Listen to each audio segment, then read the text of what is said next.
2026 needs to be a year of no weaknesses mentality. No more excuses, no more laziness, no more wasted time. If you didn't accomplish any of your goals last year, if you didn't accomplish your New Year's resolution, now that it's February, let's remind you of that. If you've already forgotten about your goal, then you have got to lock in. You've got to face the truth and really look inside of yourself, because I think that's exactly what it takes. So let's take this time together right now to reveal our weaknesses. And the best way you can do that is using a journal. This is my 2025 journal that I used basically every single day of 2025. Here's a proof. Look at the quality of this one.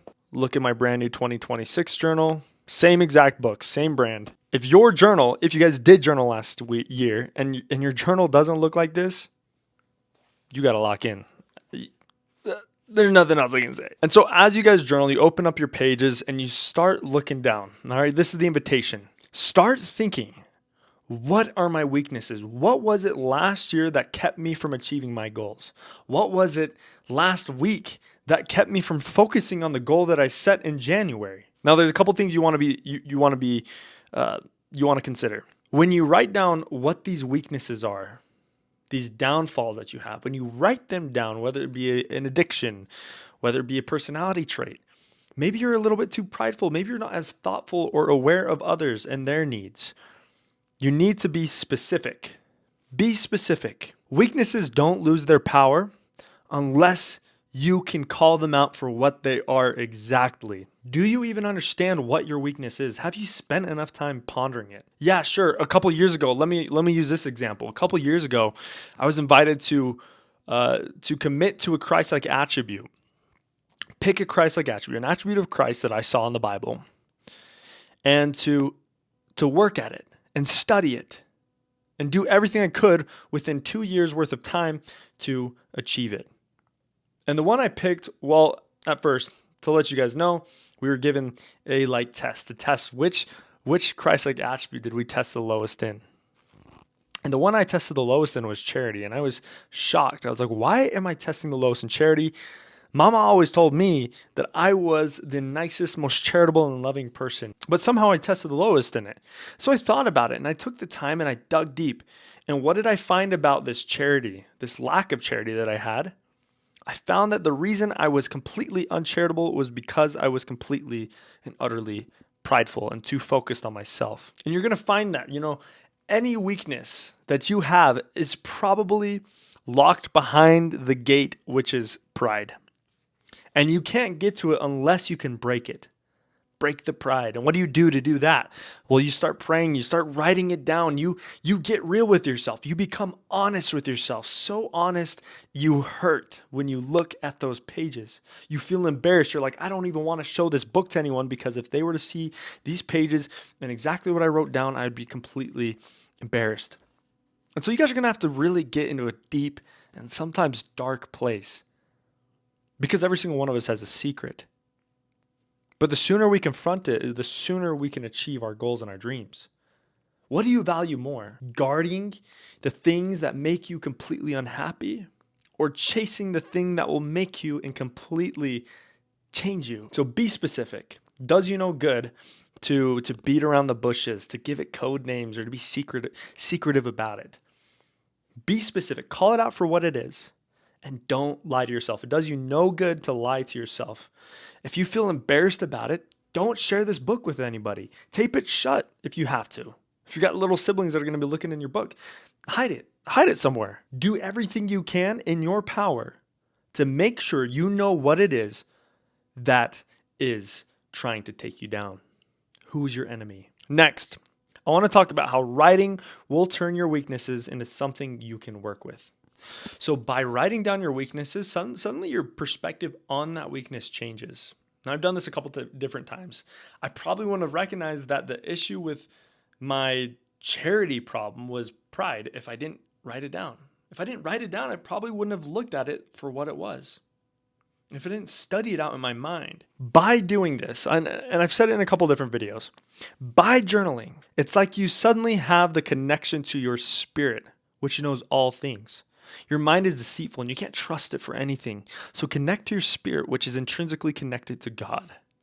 I always think of the pen. Where's my pen? I always like to swing it around because it makes me feel professional. I always like to think of this pen as kind of like the connector, right? This is the plug, right? And the second it touches your paper, it's almost like, what would you call it? It's like playing a record. Suddenly a new tune starts to play, a new hum.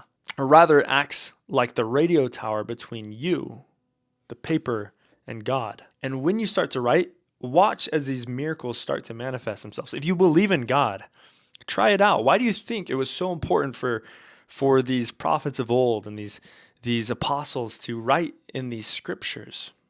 To write. Have we lost the value of writing? I truly do believe that these journals aren't just journals, but they are scriptures unto yourself. And so write everything down, your weaknesses. Otherwise, you will have no record of what you overcame. There will be no growth. There will be nothing to learn from, nothing to look back upon. You lose yourself and everything in the process. So write it down. When you write these weaknesses down, something changes, becomes something you can work with. And once it's written, you can adjust your behavior.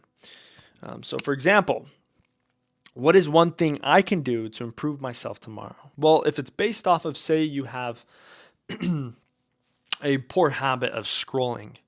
Well, the one thing you could do tomorrow is you could change the cue, right? What is the cue? What essentially sends a signal to your mind to start scrolling? What is it? Well, I'll tell you what I would do personally. I wouldn't go straight to the couch and sit down.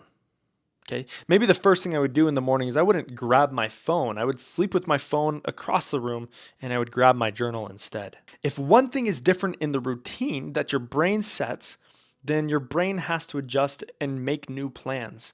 It'll start doing things different. Watch this happen. Watch how your life transforms just from changing one habit or doing one thing different every single day. Or maybe adding one thing new to your routine. At the end of each video, I like to give little invitations. And the invitation I want to give you guys is to write one weakness. It can be small, it can be big, it can be whatever it is, but it has to be a weakness that is holding you back from achieving your dreams. And then write down one small adjustment you are going to make today or tomorrow to change and rewrite the story that has already been planned for you.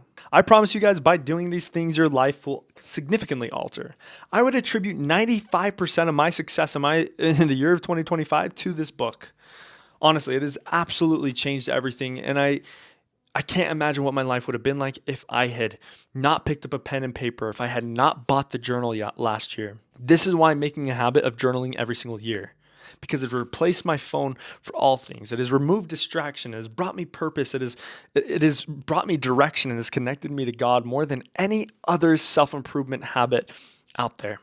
So by doing this, I can promise your life will be changed. My name is Gabriel Bowman. Thank you guys so much for watching this video. If you enjoyed it, please leave a like, comment, so we can connect a little bit. We can talk. If you have any questions, I'd love to hear what you got to say. Or if you don't agree with me on something, let me know. Let's let it be known so that everybody can grow with us together. And of course, subscribe and hit the bell icon so you don't miss any of my future videos. I'm going to be posting a lot of videos from February to April to March to May, whatever, for like 4 months. Okay, I'm going to be posting a lot. At least that's the goal. So keep in tune, and I will see you in the next video. Bye.